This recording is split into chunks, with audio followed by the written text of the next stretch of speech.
Bienvenue à Paris. Welcome everyone to Paris, the city of lights and the city of love. Today we're going to learn about the secrets of one of the most iconic images in all the world, the reason that more than 79 million people visit Paris on a yearly basis, the Tour Eiffel, or the Eiffel Tower here in Paris. Let me know where you're watching from, and let me know what was the last time you visited Paris. Welcome to Paris, and let me know where you're watching from.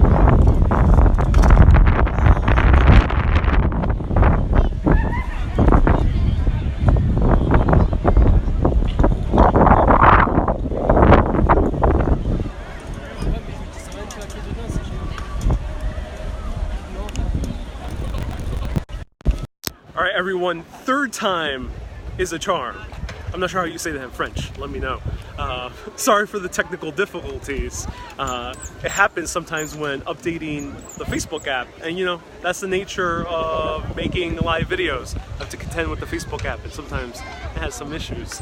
But hopefully this time it'll be okay. I switched over to the other Facebook app because they have two of them that I can use.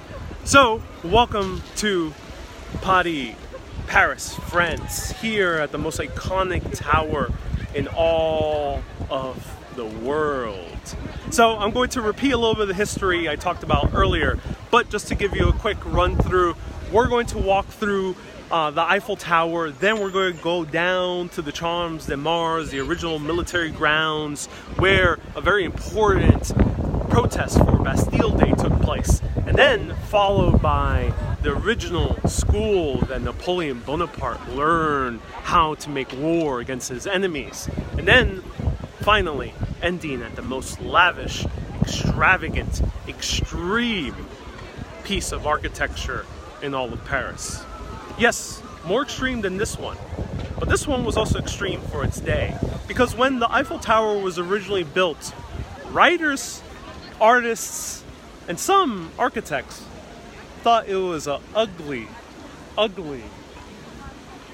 Tower of Babel on the city.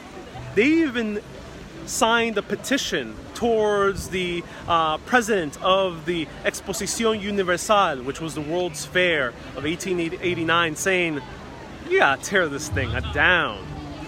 Well, originally the plans was for the Eiffel Tower to stand only for 20 years. But the writers and the artists wanted to tear this down immediately because they thought it was like a really poor excuse of a oversized street lamp. That's what they thought it was. It goes to show how architectural tastes change quite radically. But what was the tallest building before the Eiffel Tower? Well, that belonged to not Britain, not another world power at that time, say Germany. That belonged to America. The tallest freestanding structure in the world before the Eiffel Tower was the Washington Monument. Now, this bested the Washington Monument at 300 meters tall, which was almost a whopping 1,000 feet tall, just 17 feet shy of 1,000 feet, and 984 feet tall. And it was inspired by another piece of architecture in New York City. So when I've been studying Paris history after doing 600 videos on New York City history, I originally thought that New York City was heavily inspired by Paris. Paris, of course, being the city of lights, the city of beautiful architecture, amazing urban planning, wide boulevards, and gorgeous architecture everywhere you go. However, I ended up realizing Paris is equally inspired by New York City. The reason for that is that there was another World's Fair in New York City about a decade before. And that was where New York City built the Crystal Palace. Now, the Crystal Palace was a ripoff from the original Crystal Palace built in London, which I ended up visiting and showed it to you before on Urbanist. But this was inspired by the tower next to the Crystal Palace, the Latin Tower. And the Latin Tower was the tallest freestanding structure in New York City at the time. It was this huge tower that soared above anything else, including the tallest structure, which was Trinity Church. And people would go up in this very popular World's Fair in order to see views of all New York. The original architect of the Eiffel Tower saw that and had a plan. He thought to himself, this could be even larger. This could be even bigger. So he decided to approach his boss, Gustave Eiffel, to say, hey, let's build another similar lattice type tower structure in Paris, except let's make it way taller. At first, Gustave Eiffel was like, maybe not. Keep on working on it. And he did. Keep on working on it.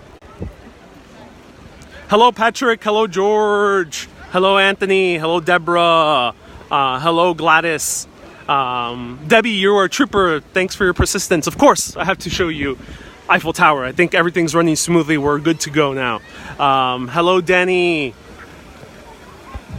Much love. Hope to catch the cast. Does this work on IG? This is only Facebook. I only do Facebook lives. I do IG lives very rarely, but you can catch stories and photos and videos, short videos on Instagram. Hello, Christina. Hello, Debbie. Hello, Giatana. Hello, Linnell. Sean from Midwest USA. Welcome, Sean. What are some things that tourists should or should not do when what you normally wouldn't think of? Well, to be honest, I'm going to go to all the super touristy parts, because even in the touristy parts, there are secrets that almost no one knows about. We're going to find those out as we're walking around the Eiffel Tower. So I can't fully answer that question yet. Ask me again towards the end of my stay here. I'm going live every single day at 9 a.m. New York City time, 3 p.m. Paris time, every single day until the 25th of August.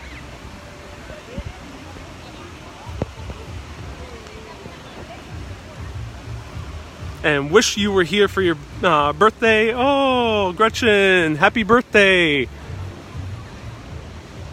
And George, thank you so much for putting in the date. Crystal Palace was 1853.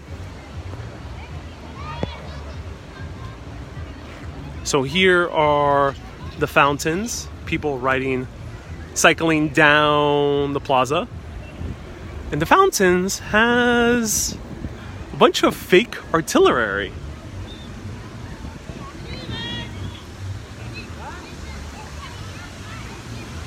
So we started over here at Trocadero Plaza. Trocadero was named after a famous battle against the Spanish in the mid-1700s that the French won. And whoa, look at this.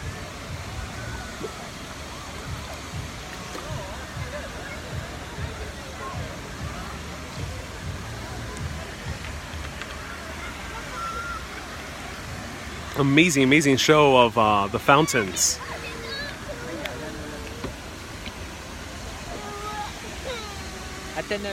So luckily, the artillery that is kind of alluded here was never had to be used either for World War I or World War II. In World War II, the Germans decided not to bombard Paris in order to save it for its beauty. But there was also another cause that the Germans did not decide to bombard Paris. Because in World War II, Germany was having its moment, at least in the early days. And a lot of middle class and also lower class Germans had enough money to finally travel outside of Germany. So suddenly there was hundreds of thousands of middle class and lower class Germans that wanted to go and see Europe.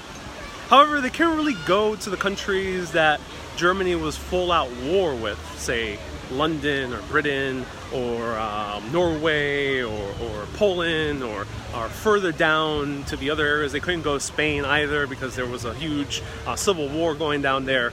No, all the middle class and lower class Germans wanted to come here. to Paris. Yep, right during World War II. And the German government of Bastille Day, if I'm correct.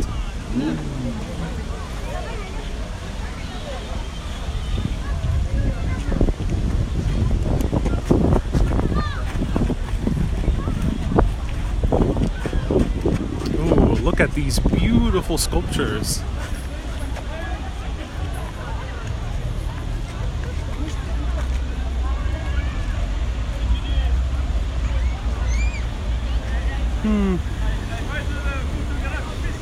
So gorgeous. It reminds me a lot of like Greek paintings on the vases, but also a little bit like Degas when he drew the people during the Belle Epoque. People attending the Moulin Rouge and the cafes and the bistros in the late 1800s of Paris. Yeah, it's gorgeous. Oh, it's so beautiful. So this is my second time in Paris. And the first time I went with family, and we only came here for about like 3 days. I really didn't see that much. I didn't really get to walk around that much either. But first time walking around here, I'm absolutely in love. You get to bump into so much beautiful architecture everywhere you go, and things are pretty much all walking distance. This was the original walkable city, at least major walkable city in the world. And why is that? Well, we'll get into that later as we go to the Eiffel Tower. So let's find the crosswalk here. No, Sean, I have not been to La Café Bonbonnière de Marie. No, not yet. Thank you for the recommendation. Jenny, welcome. Hello, Denise. Nice to see you here.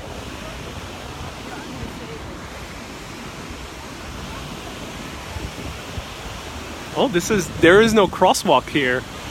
Huh, one has to go all the way down there. All right, let's check that out.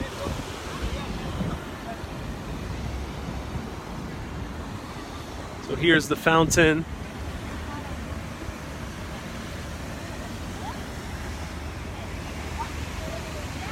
Hello, Gail. Hello, Chantal. Bon voyage. Thank you.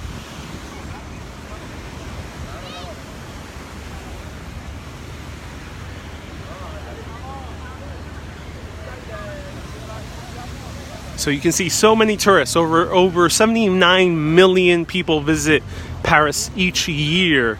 And the number will only keep on growing as more middle-class Chinese and many other countries like people from Nigeria and India start visiting this more in droves. This is the most visited city in the entire world. Number 2 is Bangkok and number 3 is New York City. So we got 2 off our list officially today.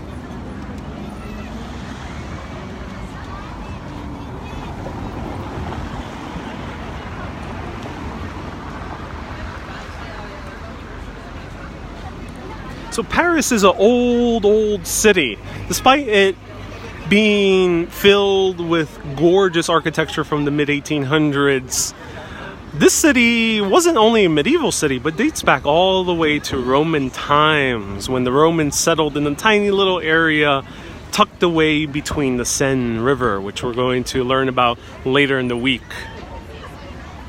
However, it was in the 1800s, as the Industrial Revolution took off, that Paris really started building like crazy. And they wanted to make their mark with a building that would be unlike any other. And I mentioned the original architect, his first name was Stéphane Rousseau, I think was his last name. He designed a similar tower to the Latin Tower in New York City. The Latin Tower ended up burning down due to a fire at the Crystal Palace, which you can all learn about. I did a live video there about a year ago. But then the World Exposition came here, the Exposition Universelle in 1889, and Paris was really looking to make a huge mark on the world stage. And Gustave Eiffel decided to revisit the work of his young architect and his company.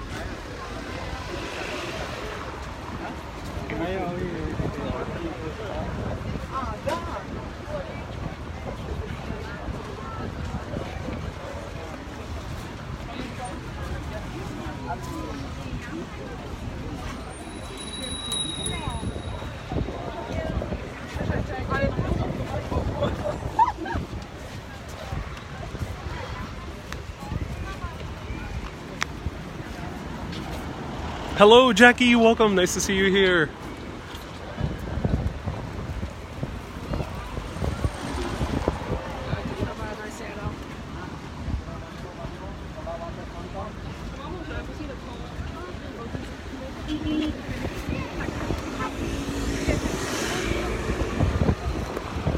And there we can see more of the modern section of the city.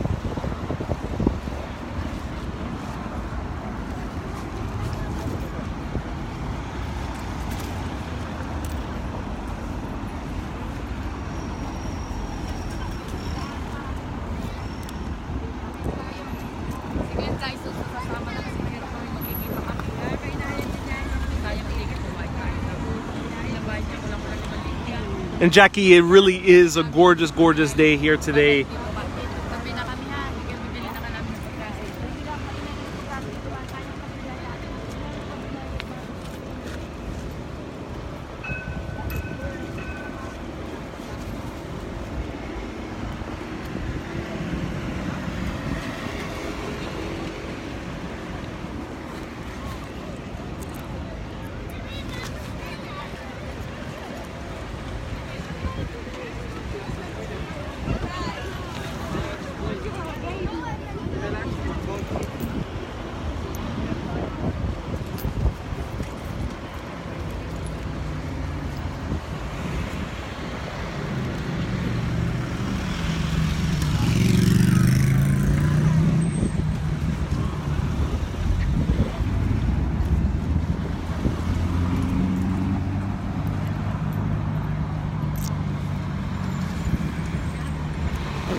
And one water.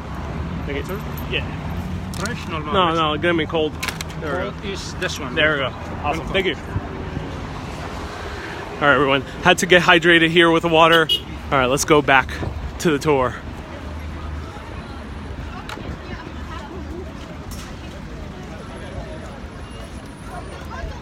So, have I visited Paris before? Yes, this is my second time in Paris. First time I visited with family. We were here only for a few short days, and we didn't do too much strolling. So I didn't get to see that much of the city aside from the major landmarks. But here is the Seine River, the mighty Seine, which defines Paris, divided into its left bank and its right bank.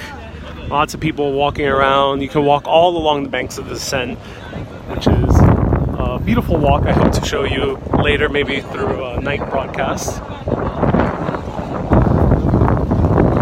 And yes, we're going to be visiting what's underneath the tower. We're walking towards it right now.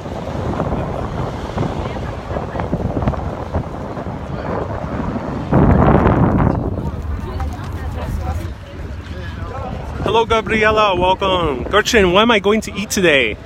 I think I might be going down to the Champs-Elysees to have some pastries. Stay tuned. I might show it to you on live video. Earlier today, I ate a wonderful baguette from a tiny little bakery around the Bastille area, and also a croissant, which was amazing. And Lorraine, it's absolutely gorgeous weather today. So I mentioned earlier that the artists did not like this tower. They thought it was a huge eyesore. It was only supposed to stand for 20 years. So Gustave Eiffel, who owned the company that his young architect Stéphane Servassor was underneath, and also two other engineers that helped design the 18,000 piece structure, he bought the rights for the tower. So it was going to be named after him, regardless. And Gustave Eiffel went over to the Parisian government and said, hey, let's build this huge tower. At first they were skeptical. They were like, that's a pretty big project. I'm not sure if you can do it, or what would be the point. So they gave him about 20 million francs at the time, and they said this structure could stand for only 20 years. Only 20 years. Because this was only meant to be as the centerpiece of the World's Fair. But as we know with World's Fairs from New York City to London, some of the structures just linger. This one didn't linger out of people just not caring anymore and didn't care enough to destroy it. It lingered because people fell absolutely in love with it. Because in the 1889 Exposición Universal, over 32 million people visited this area alone. During the opening day, 2 million people were in attendance looking at the lights finally coming on. However, it wasn't in its original bronze color or its current bronze color as we see now. So today we have this really I think it's a really gorgeous bronze color. When it first opened, it was a red color that kind of went lighter as it went further up, similar to how Tokyo Tower looks like today, and that's why I use that emoji for Tokyo Tower. Now, yes, there's a lot of gelato places and places where you can get ice cream.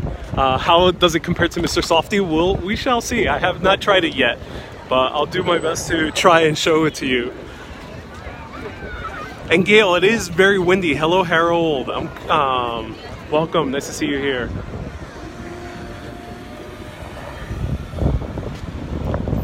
And I love the bronze color that they are painting. Yeah, this is like about the 4th iteration of different colors.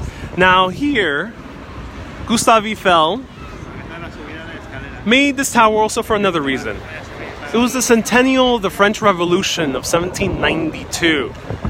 And he put these names of very popular Frenchmen who made a major stamp in technology, science, engineering, architecture, and art.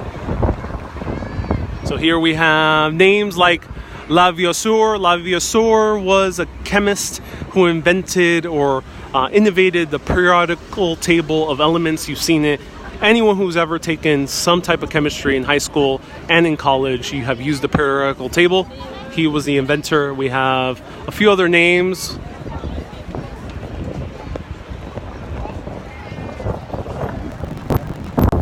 Another name up here is Poisson. Poisson revolutionized statistics in modern day economics and math.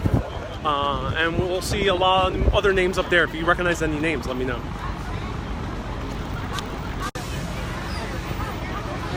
So a lot of people actually don't notice these names. So here, let's read the other names. Segun, Lalanne, Tresca, Poncelete. Sorry, I'm pronouncing these in Italian. My French pronunciation is not so good. So please forgive my French pronunciation. Laplace, Dulong. We have many others. Hello, Sam. Nice to see you here. Hope all is well in New York City. All right, here we are at the very base of the Tower Eiffel. So let me see if I can actually go into this lower section here.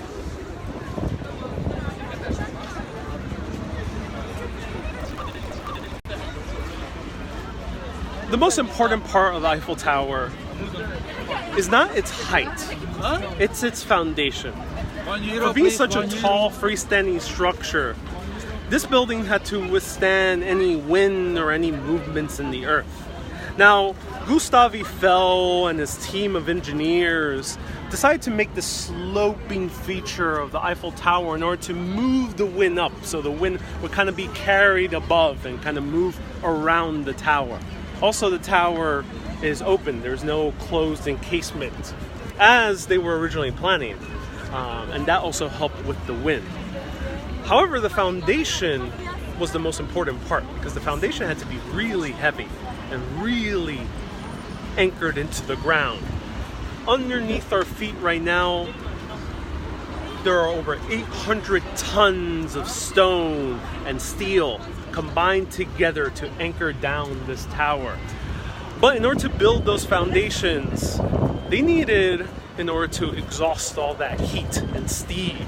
And we're going to find out a little piece of architecture that should be tucked away on this end of the Eiffel Tower.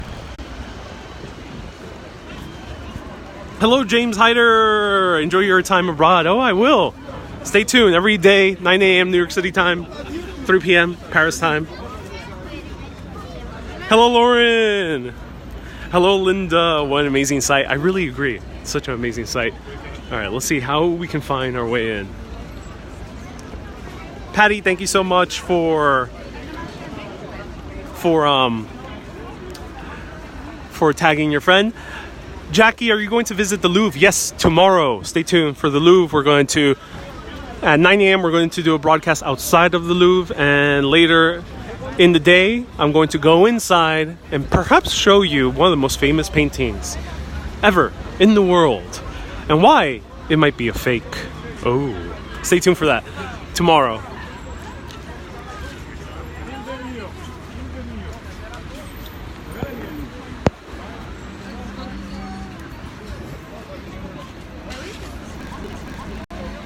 So 20 years, and it's already been 130. Why is it still standing? Well, two reasons. One, people started liking it. More and more people were visiting it. However, it's not really in Parisian style to kind of pay attention to what the tourists like. So they don't really care. Some beauty they do, and that's why they protect how the city looks like. However, especially in the early 1900s, it wasn't really that much of a concern to have major tourism, because tourism was only really starting in mass once the jet plane was invented in the 1950s. This was standing due to an invention by a scientist we talked about also in New York City. Another scientist that was in attendance right here for the Exposition Universelle, who looked at this very tower with his own very eyes. No, I'm not talking about Buffalo Bill. That's another American. He's not a scientist. I'm talking about Nikola Tesla. Nikola Tesla invented the radio, further innovated by Marconi. And the radio ended up being very important in moving the world forward, especially mass media. And they found out that, wait a minute, the taller the tower, the better the signal, the better the range of those radio signals. In Paris, you know, there's a few tall structures, but they're only maybe 200 feet tall, 300 feet tall. Here they had a nearly 1,000 foot tall structure that was just merely a tourist destination, but nothing much else. As some artists said, it was just an ugly street lamp. But with the radio, Gustave Eiffel saw opportunity to make the tower last longer than its 20 years. And he said to the Parisian government, hey, wait a minute, you know, this tower is very tall. Let's put a massive antenna on top of it. And that massive antenna ended up becoming pivotal in France developing its first industry for radio. All right, let's find that tiny little structure. Let's see if we can go around here. So I mentioned there is a whole lot of New York City Paris connections that I did not at first realize until coming here. Hey, Michaela Slanche, I'm so happy for the first time I can watch your live video in your home time zone. Yes, in Salzburg, Austria. I'm so happy you can tune in at this precise time. I'll have many Europeans tuning in. Lauren Bacall. Ooh, you share the name with the same actress. This is your first trip abroad to Paris.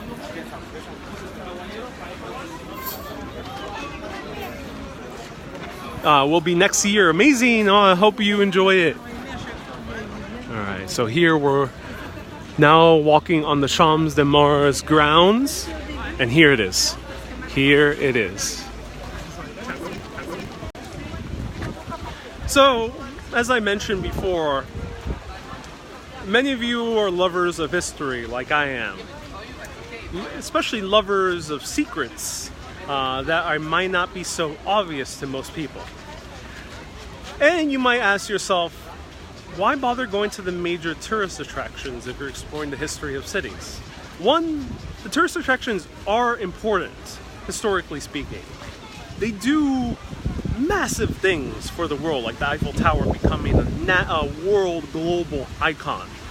But second, there's always hidden history, even right next to the major tourist attractions.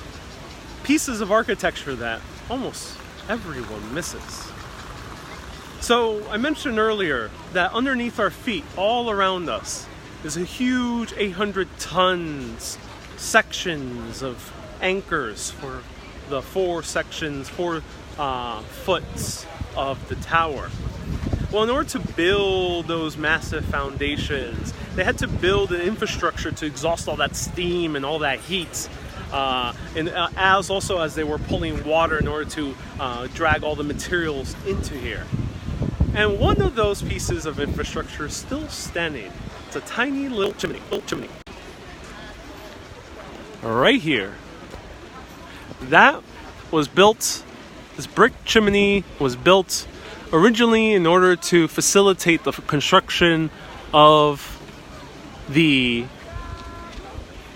foundation of the Eiffel Tower.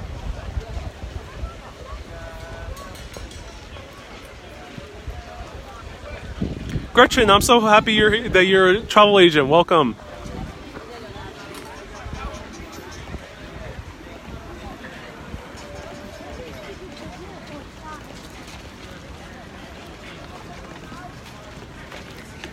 So you can find secret history everywhere you look. And let's see if I can get inside. There might be a security check, which means I can't go in with my camera. Let's see.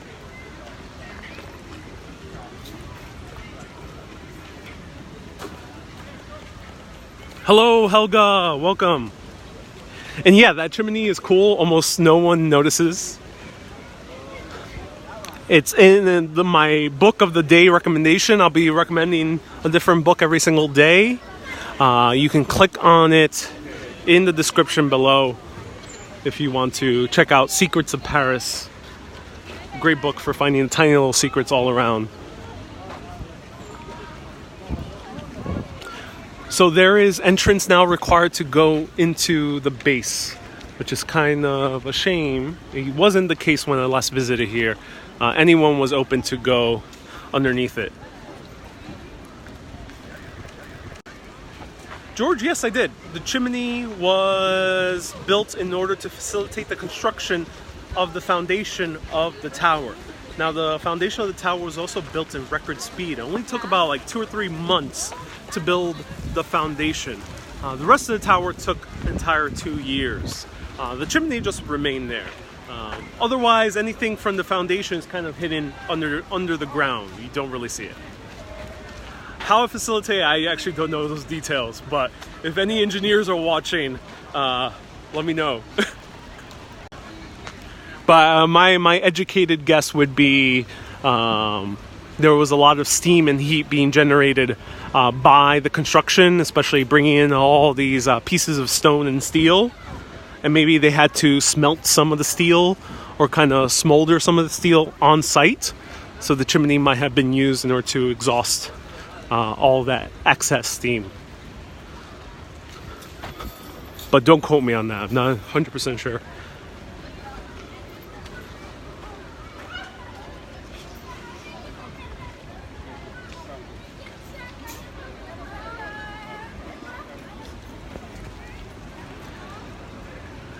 Jackie, you have fans all over your global phenomenon. Thank you, Jackie. I appreciate it.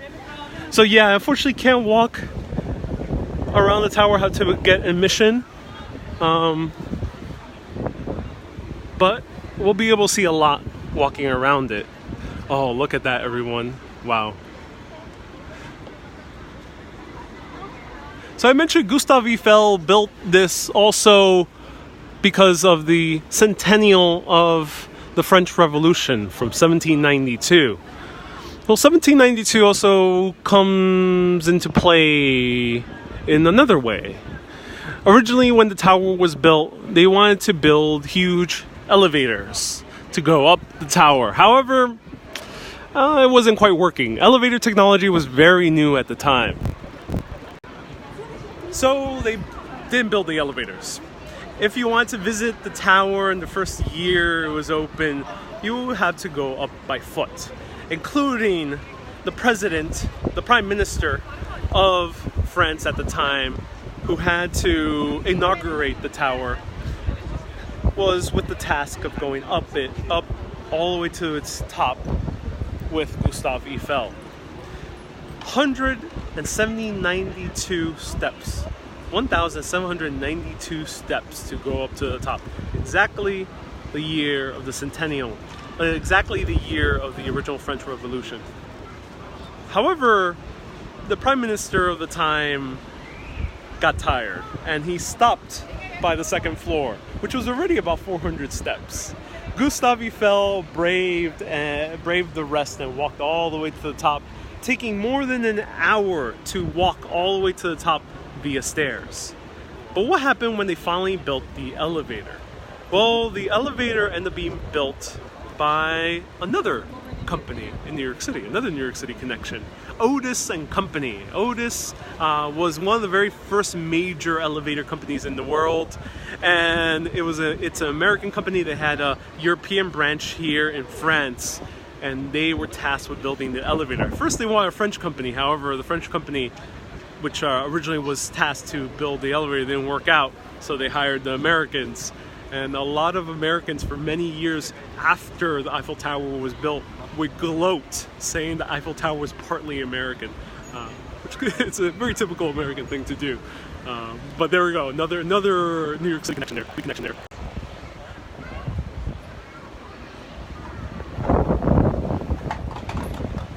Hello, Edna. The tower looks beautiful, all lit up. Indeed, I am. Yeah. How would you recommend traveling to Paris? I came here via plane. Just try to find a budget airline. Tickets are getting cheaper and cheaper. I came here in August, which is a very off time for Paris. A lot of the bakeries and businesses and bistros are closed for a majority of August. So that's why tickets are cheaper around this specific month. So here's the stone base of the tower. Do the elevators go all the way to the top? Yes, you can take the elevator all the way to the very top.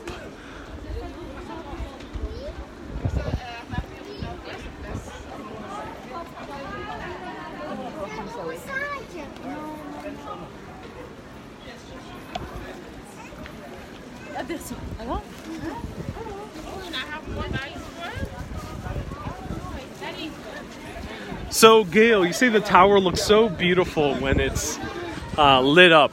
Well, it is beautiful when it's lit up. However, I might not be able to show it to you because, and maybe I should not mention this, but I think it's a cool story nonetheless. Because it's technically illegal to take photos or videos of the Eiffel Tower lit up at night. Wait a minute, how is it illegal to take photos of the tower at night? Well, due to copyright law. But wait a minute, isn't the tower super old? It's 130 years old. And weren't the lights installed 130 years old? Yes, originally when the tower was built, there was huge lights all around it. Hence, Paris ended up gaining the name City of Lights over like a city in New York that also had electrical lights at that time. There was also a huge searchlight on top of the tower that would shine on the different elements of the Paris exhibition at that time. However, there was a massive overhaul of the lights many decades later. And those lights are still copyright. The second reason is because in the European Union and many countries all around the world usually have a clause in their national copyright law that is called the Panorama Clause. And the Panorama Clause is basically to allow people to take photos and videos of any public work that's there in display in the middle of the city. Almost every country in the world has this, including the United States of America. That's why I can take videos of the Empire State Building any time of day. I can take videos of Chrysler, Statue of Liberty, etc. I can also go to London and take videos of Big Ben or Westminster Abbey. However, the European Union by law does not require the countries to have this clause. Each country gets to decide themselves.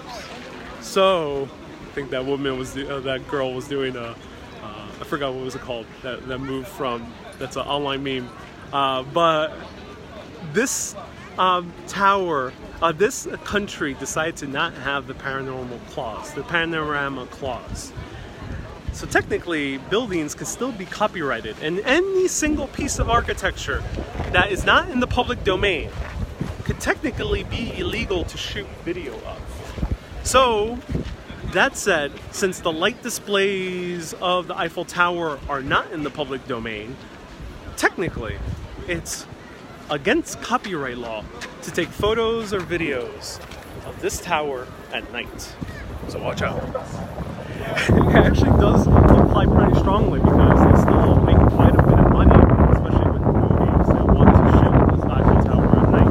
That's why you don't really see these documentaries like on the BBC or Discovery Channel featuring the Eiffel Tower at night. So here we are in Champs du Mars. It's named after the god of war in Roman mythology. And all the way at the end, we're going to walk down towards that way. Actually, we might take a detour and then go back down that way towards the École Militaire, which is the military school of Paris. Hey, ooh, I love French. Wow, I can't believe that. Copyright. Those sunglasses. Thank you so much, Sean. No copyright law during the day. Nope, not at all. Take all the screenshots you want to. Reproduce this image all around the world. Go for it.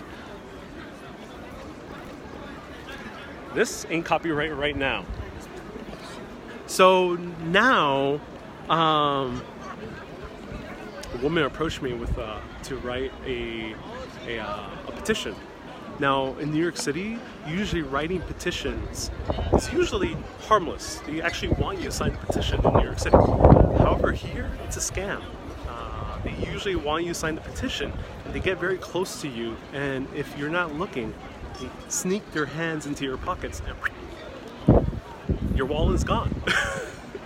Or phone, or something else. Luckily, it hasn't happened to me, but the moment she come up to me, I was like, oh, there we go.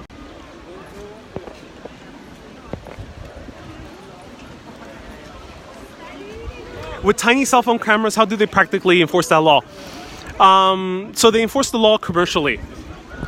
So if it was like a blog, a documentary, a film, a short film that's being reproduced or distributed commercially, or even like a website like mine, which is a show, and I'm not technically making money off this broadcast, but they can argue that I am.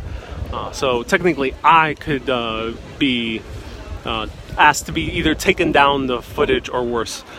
So yeah, so that's how they enforce it. They really don't enforce it with touristical photos. Let me show you a little bit more details of the tower. It's the same here in London. Ooh, London? I thought London had the panorama clause.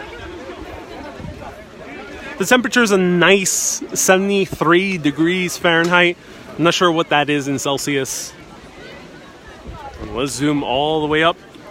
Let's go all the way up. There we go.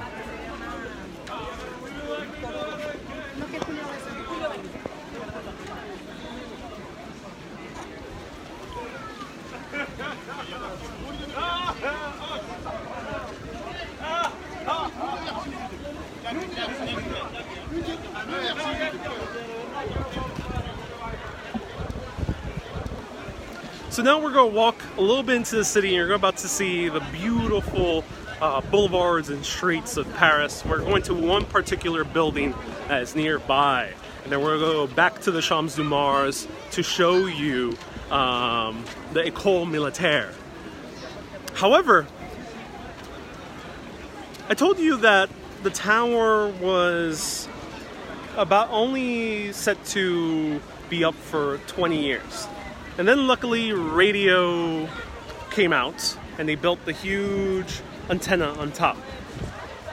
However, after radio technology became good enough, there was antennas all around the country. So it didn't become super pivotal at 1925. Well, it still kind of was, but a little bit less so. But 1925, a con man by the name of Victor Lustig, one of the most notorious con men in all the world, was escaping from the authorities in the US, specifically from Kansas City, because he finally got caught in the US and caught with a pretty large crime. So he came over here to Paris to continue his con man ways. Victor Lustig, no one really knows where exactly he's from. People say he's from Austria. You can never believe a con man. Well, Victor Lustig had an idea. He loved the Eiffel Tower. Absolutely fell in love with it when he first came here. And he thought to himself, they talk about tearing it down. What if they actually did tear it down? Well, Victor Lustig didn't have the power to tear down the Eiffel Tower, of course. But he did have the power to make people believe that it was going to be torn down. So he went and scouted all the top scrap metal companies in Paris and France. And he approached them to have a secret meeting somewhere in Paris in one of the fancy restaurants to talk to them about a very secret demolishing that was going to happen in Paris. That demolishment was going to be the Eiffel Tower. And when they were going to demolish it in 1925, they were going to sell it for scrap metal. He was approaching these 5 or 6 different companies to see who wanted to put in the highest bid to buy up all the scrap metal once they demolished the Eiffel Tower. The reason they were doing this in secret is because, according to Victor Lustig, they didn't want the media to know. Now, how did Victor Lustig convince all these scrap metal companies to have this meeting? Well, one, he said he was a governmental official. He was really good at pretending to be other people. 2, he said that the media can know absolutely nothing about the Eiffel Tower being demolished. Because obviously it would be a big deal at that time, and maybe people would protest. So he asked all these companies to keep it under lock and key. He had one particular person in that meeting. This guy was the least successful of all the scrap metal dealers. He was from Paris. He always failed at getting any of the deals. And he also was a newcomer. So Victor Lustig put his eyes on him. And he took him off to the side one of these days and asked him, what's going to be your bid? And of course his bid was going to be pretty low. He didn't actually have the funds to buy the scrap metal as opposed to the other more major scrap metaling companies. So he knew that there was a opportunity because this guy was a newcomer. He was right down in the, he was not really lucky with business. He said to him, hey, I'm a governmental official. I'm also really bad with business. I just can't really, I'm a governmental official. I'm not really making that much money. I'm doing this, but they're gonna pay me almost nothing for doing this deal. What if, I give you the deal if you give me kickback? Kickback means he gets a proportion of the deal back to him. No one knows exactly the number, but it might have been $1 million, $2 million that Victor Lustig wanted for the deal. So he got the deal from this poor, down in his luck, scrap metal dealer. Sold the Eiffel Tower for $25 million. Those $25 million never went to any government because Mr. Lustig was never a governmental official. He took every single cent of it. And of course, none of the other scrap metal dealers wanted to be implicated, so they didn't say anything against Victor Lustig, and he went back to the US. So a man literally sold the Eiffel Tower for $25 million.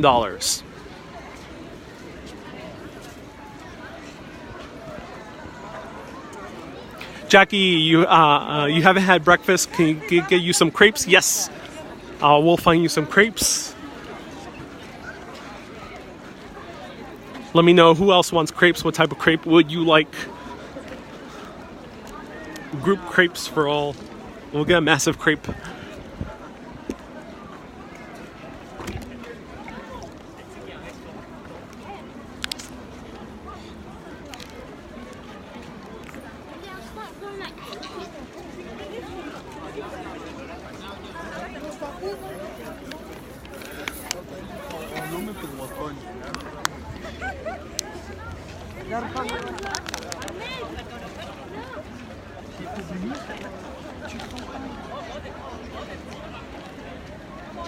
Hello, Ellen. I'm doing well. Thank you so much for tuning in. I appreciate it.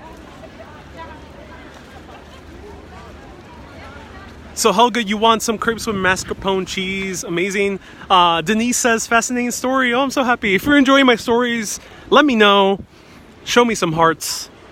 Give a shout out to your friends and family. Let them know that I am showing Paris on live video for every day until August 25th. Here's one more look at the Eiffel Tower before we go into the boulevards, the streets of Paris. Let's go. Savory crepes are nice. Yes, they're called galettes here. I showed one on Instagram stories yesterday. It was delicious.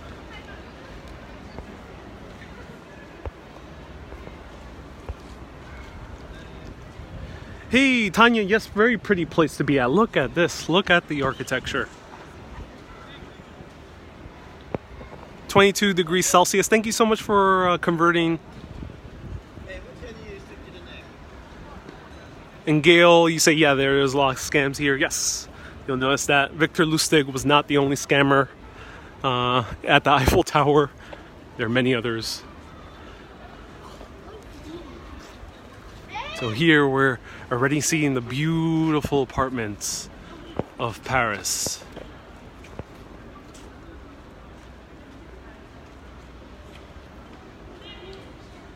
Oh, George, yes. That's that. I have not heard that really happening today. They do it through other means nowadays.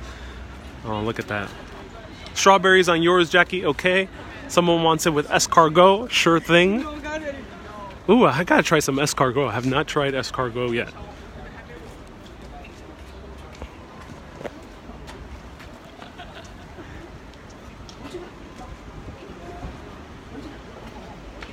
So here, welcome everyone to the streets of Paris. If you're excited to see this finally on live video, show me some hearts. Let's get more people on this broadcast. But did Paris always look like this? Was this Paris in medieval times? Oh, no, it was not. So, before we really walk through, let's actually cross the street here. And before we start walking through towards the most outlandish building of Paris, I gotta tell you a little bit about why all of this is here. And why does it all look the same? I mean, it's gorgeous, but why does it all look the same? Well, for that, we have to go back to 1854. Napoleon III took power, first as the first president of France. I say president because he didn't want to be president for too long. He was tasked with rebuilding France, specifically rebuilding Paris, which was the center of France and still is to this day. However, he didn't find out he didn't have too much power. We're going to get into a little bit more of a story tomorrow, but the short version is he didn't find out he could have too much power. So he decided to make a coup on the government and become emperor. Once he became emperor, he hired a man to restructure all of Paris. But why was that?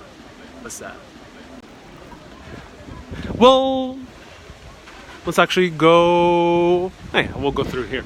He wanted to restructure Paris because at that time, Paris was a medieval city. Cramped, tiny, packed to the brim with people, very poor ventilation, very poor sewage systems, and also very poor quality of life. There was no beautiful bistros with views of the city. There was no wide avenues. None of that. So George Eugen Haussmann decided to do something radical. Destroy medieval Paris and rebuilt it from the ground up. And he did. He destroyed huge swaths of Paris. So much so that the entire city was shaking. Everyone didn't know what was happening. Tens of thousands of people lost their homes. We're going to learn about some of those people a little bit later when we visit Montmartre.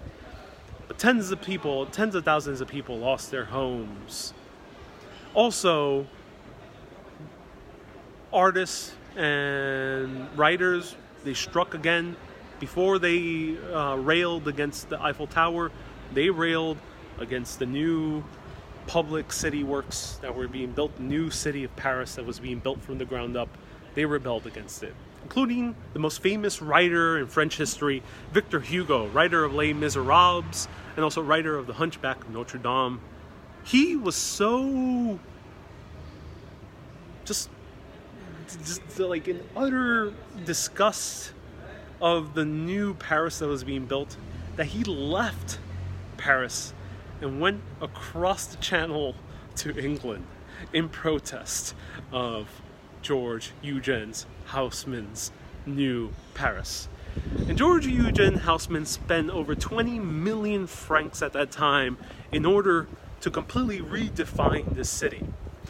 So what did he want to do? Bigger apartment buildings, 5-6 stories tall, each of them, no elevators of course, completely revamped sewage system, and also a new huge wide boulevards. And finally, a very similar uniform architectural style. A style that ended up becoming an inspiration for Beaux-Arts buildings later on. A style that is Paris, at least now. At that time, people didn't want it to be Paris. So, naturally, there was people who were protesting against it. Victor Hugo wasn't the only one. Architects also were kind of tired of Haussmann's antics, to say the least. And by the time that Haussmann passed away in the late 1800s, and Napoleon III, of course, was no longer in power, some architects decided to go completely in the opposite direction. But there was one particular architect that decided to go just opposite direction, but way further, 100 times further. Right now, we're very close to one of the most outlandish buildings in the entire City of Lights. Let's walk over there. Jim, I'm so happy you enjoy this tour. Thank you so much. I appreciate it. No meters. Jackie, what are you referring to? Why are the cars on the opposite side of the road? It's because Facebook flips the picture when I do selfie mode. I'm not entirely sure why they do that, but they do it nonetheless. So no, the cars are on the right side of the road. No, there's no meters. I think public parking is... Oh, no, there is meters. Here it is.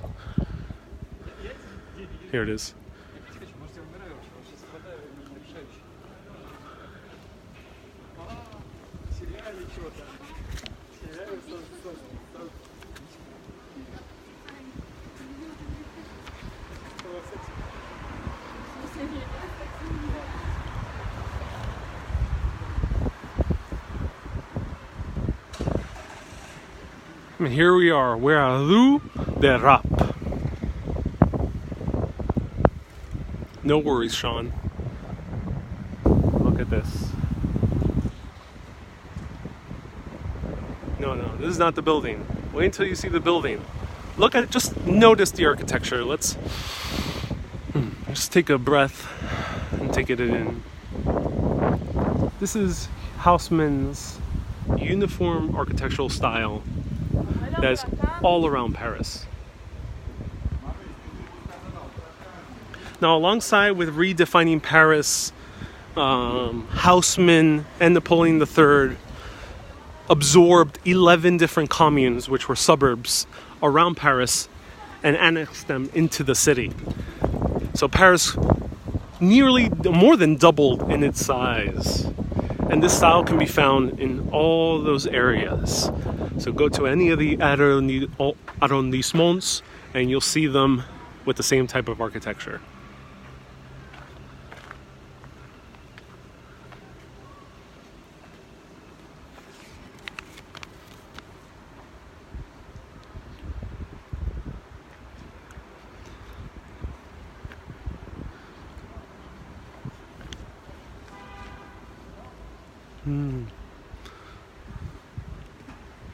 Look at that, beautiful. Yeah, I mean, I do love Parisian architecture. It's gorgeous.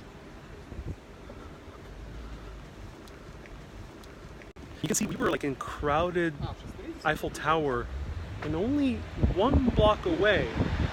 If you don't understand the word block, I'm using a very New York City centric term, and I think a few other cities in the U.S. use it. But one street away, it's completely empty.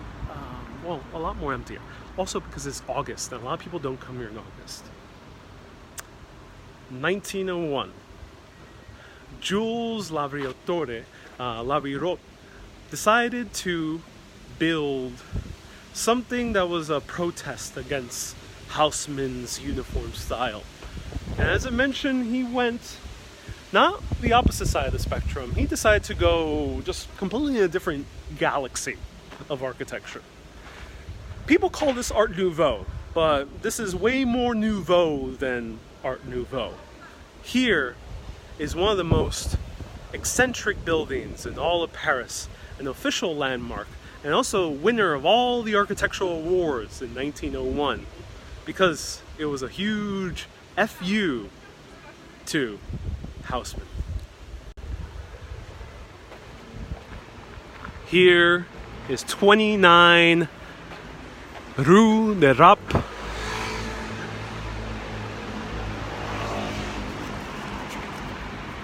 Built in the Art Nouveau style. Well, they call it Art Nouveau. It's just something out of this galaxy.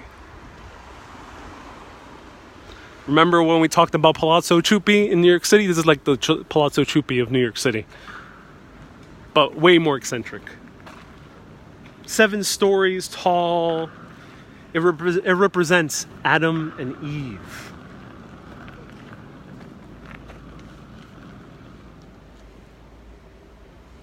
So here's one more look. Let's go up here. Yeah, it's gorgeous. I'm in love. Seeing this in person, I'm in love. I actually really love this. So let's take a closer look.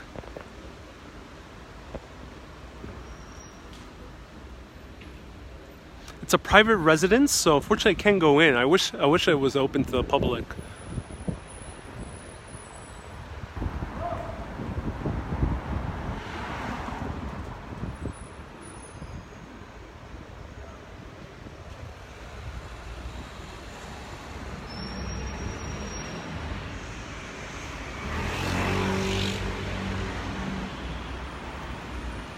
So it's inspired. Well, before I tell you exactly what's inspired by, I already said it, but this took also a very different direction from all the other architectural works from Haussmann style, not just in the style of architecture, but also in its imagery. Because a lot of the imagery in all the other buildings that we're going to see all around Paris this next week have very strong imagery of Roman mythology. Also Greek mythology, but mostly Roman. This one decided to go way further back into the Bible and do the very first origin story of humanity, Adam and Eve. But not an innocent Adam and Eve that you would read to your kids as they're going to Sunday school. No. This Adam and Eve is a lot more explicit. We're going to learn why. Let's go and see the doorknob.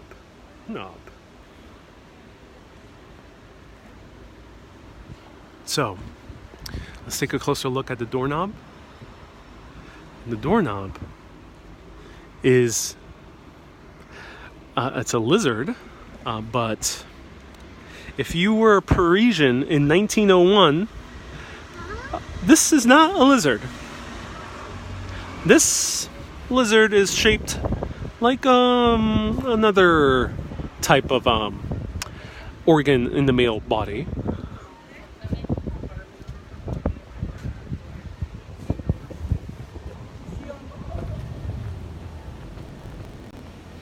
So in 1901, if you were Parisian walking over here, you would be either chuckling to yourself if you were a younger Parisian. If you were a woman of the high class, you'll be gasping. And if you were any other type of Parisian, you'll be slightly amused. That's because a lizard, it's because photobombing here is so unique. It's more unique than New York. Lizard back in that time represented male genitalia. But that's not the only allusion to very sexual parts of the human body. Let's go to the fourth room.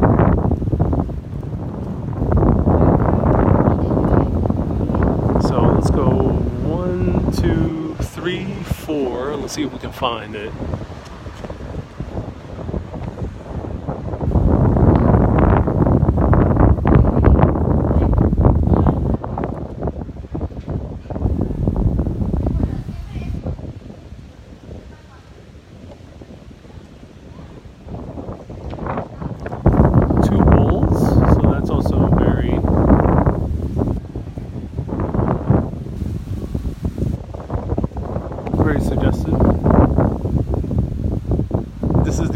This is the adults only part of the tour. Indeed it is. So another aspect, and yeah, you're right, Kay, it looks a lot like Gaudi's work. And I wouldn't be surprised if Jules Lavirotte was inspired by Gaudi. He most likely was. Gaudi was also in that vein of Art Nouveau. But of course Gaudi was doing his own thing. You know, he was just inspired by how Art Nouveau was taking risks, but like Lavirotte over here, they took their own kind of direction, but there's a kind of organic element to it. But another thing that a lot of people say is that the oval-shaped windows are meant to represent female genitalia, and also the door and how it's shaped, because the door has an extra element of these two little concentric circles right here that are meant to represent the female genitalia inside. The ovaries right there. At least that's what people say. Jules Lavirotte always denied any such claims, but people say it's fairly obvious.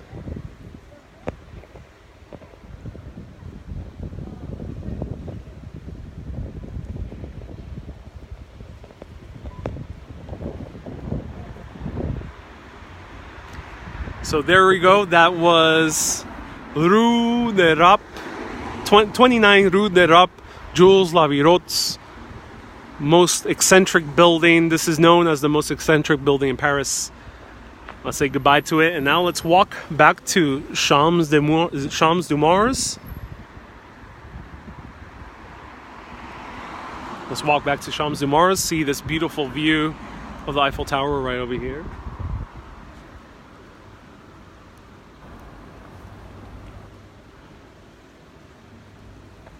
Tanya, you have to have a big imagination to see things like that. So it was pretty well publicized in the early 1900s when the building was constructed, it was very widely publicized that it was very sexual imagery, a lot of phallic imagery, and also feminine imagery in the building. So a lot of people saw it.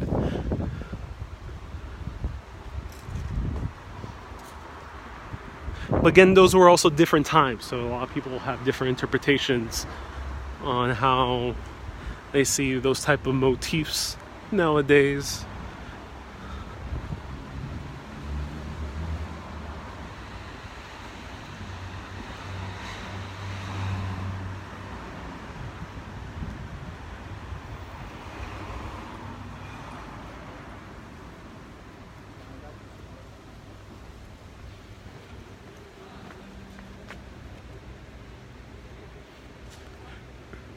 Well, that makes for a pretty photo, framed between two trees.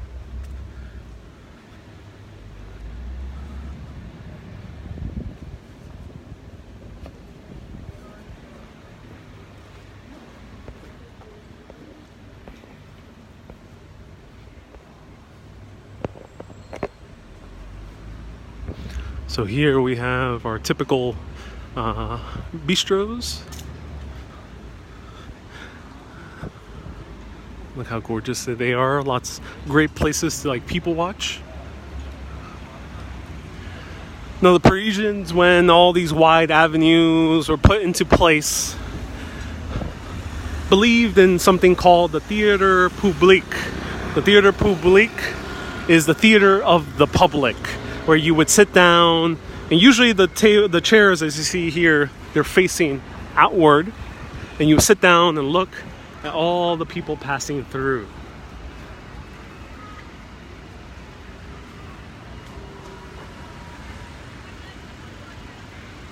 Oh, George, no, I didn't know too much about the limestone sourcing, but good point. I will be mentioning that for my catacombs tour, if I could get signal underneath the catacombs. If I can't, I'll do a recorded version and share it. But let's see, let's make our way around here.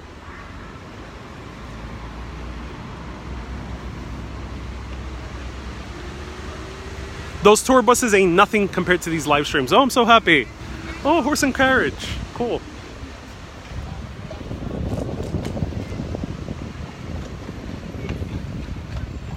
So as we're walking to l'École Militaire, which is the military school,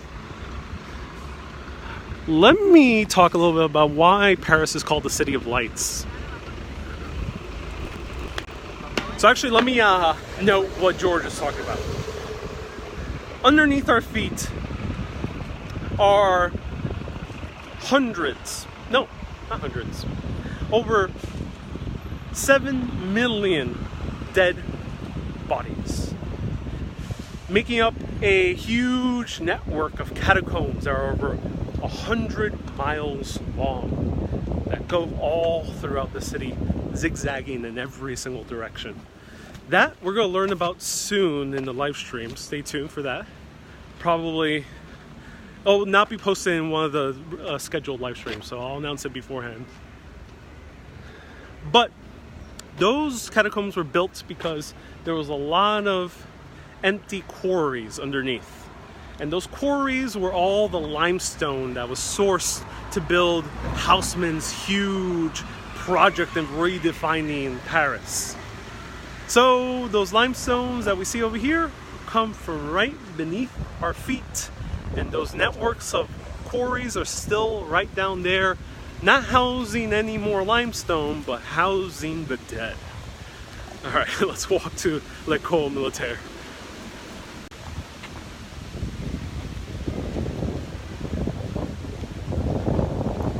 So I hope everyone's enjoying this video. Hello, Brian from Keys. Hello, Brian. Sorry, I'm saying your last name. Hello, Brian from London. I still remember you honking during one of my London tours. It was so awesome. I haven't bumped into a viewer from Urbanist yet here, but if you were in Paris and see me, feel free to say hi, like Brian did. I think that was my Abbey Road tour. So check that out if you want to see Brian honking away, getting my attention, which was awesome. I just can't stop showing the Eiffel Tower. If you have any other questions about the Eiffel Tower, feel free to ask. Okay, so I'll get to the City of Lights, but the final secret for the Eiffel Tower is that there are 2 floors that everyone knows about. 2 floors. You got the first floor where you see the first viewing deck. That's where the original Prime Minister of the time when it was built just gave up and stopped there. And then Gustav went all the way up to the topmost floor. However, there is a secret floor. That secret floor holds Gustav's Eiffel's secret apartment. That's still there. I'm not entirely sure. I think it's a restaurant. If anyone can confirm what it is, but I'm not entirely sure what it is today. But Gustave Eiffel had a secret apartment so he could get beautiful views of Paris all to himself. So he had the tower named after him, and he had beautiful views of Paris, and he managed to get the tower to survive for more than 20 years. And he also built not only an icon of Paris, he also built an icon of New York City, because Gustave Eiffel was the engineer that built the skeleton for the Statue of Liberty in conjunction with Bartoli, who made the sculpture that encases the skeleton. So, cheers to Gustave Eiffel. Salute. That is amazing.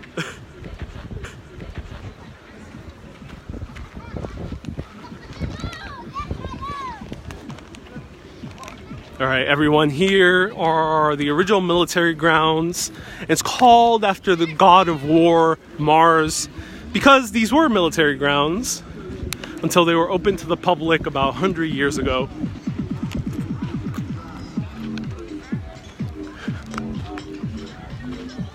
Julie, thank you so much for this beautiful tour. I'm so happy you're enjoying the tour. Julie, welcome.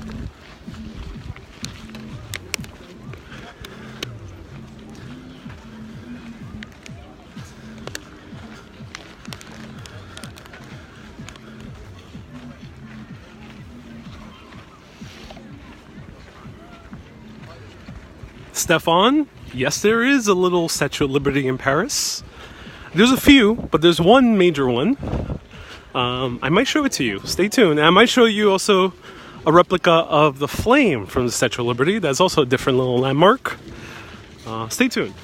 You might be seeing those too, perhaps after this broadcast.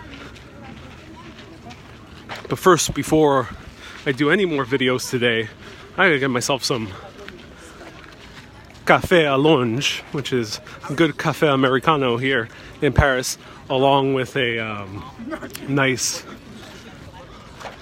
déjeuner, which is a lunch. Well, it's a little bit late for déjeuner, but in Paris it's a little bit tough to find food at this time of day. One has to usually wait until 7 p.m.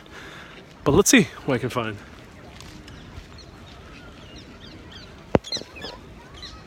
How do I make money? Lynn! I sometimes have sponsors here on Urbanist, like I did last year with Visit Maine, with Maine's Mid-Coast and Islands. Check out those videos. And then also I'm a freelance filmmaker. I make videos for other people. I make music videos, I make dance videos. I also make live streams for corporate clients, and many other things. I do all kinds of videos for people. And Katie, you were in Paris in your dreams last night.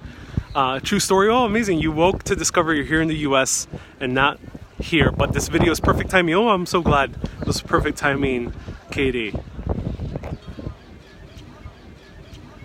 All right, everyone. So it was quite a long walk. I'm going to take a seat down here. I'm about to run out of battery. But before I do, oh, that feels good.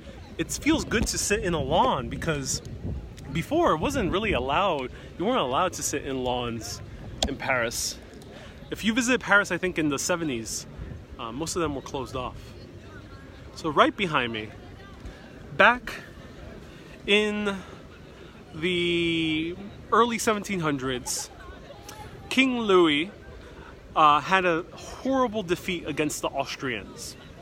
He realized that the military was really outmatched and they needed training quickly.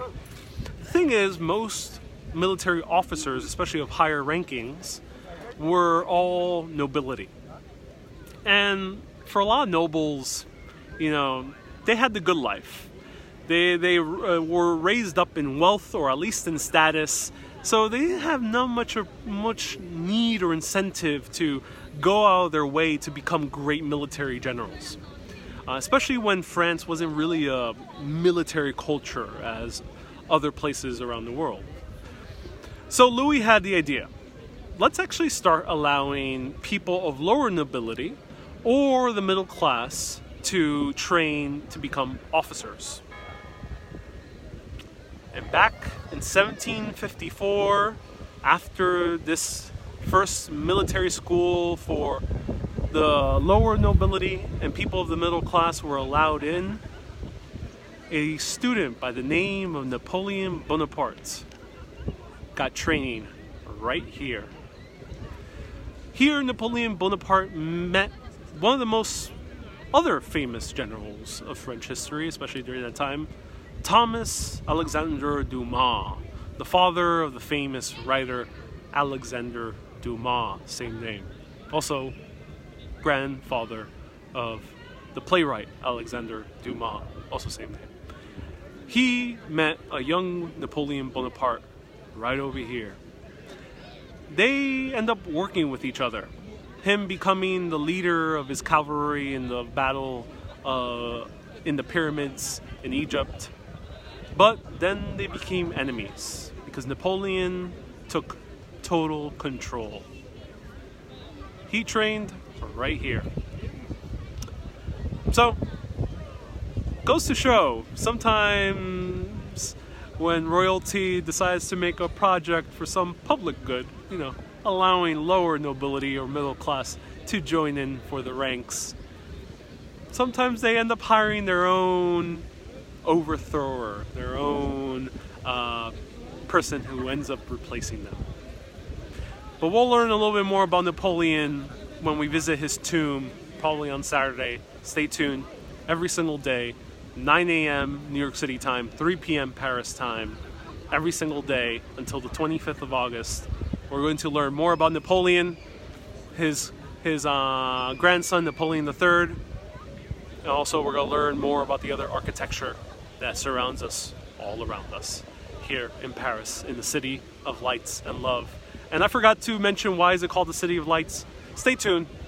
I'm gonna do a walk later at night, and I'll explain that later at night why this is the City of Lights. Keep being awesome, and always keep on exploring. Au revoir, everyone. Bye bye.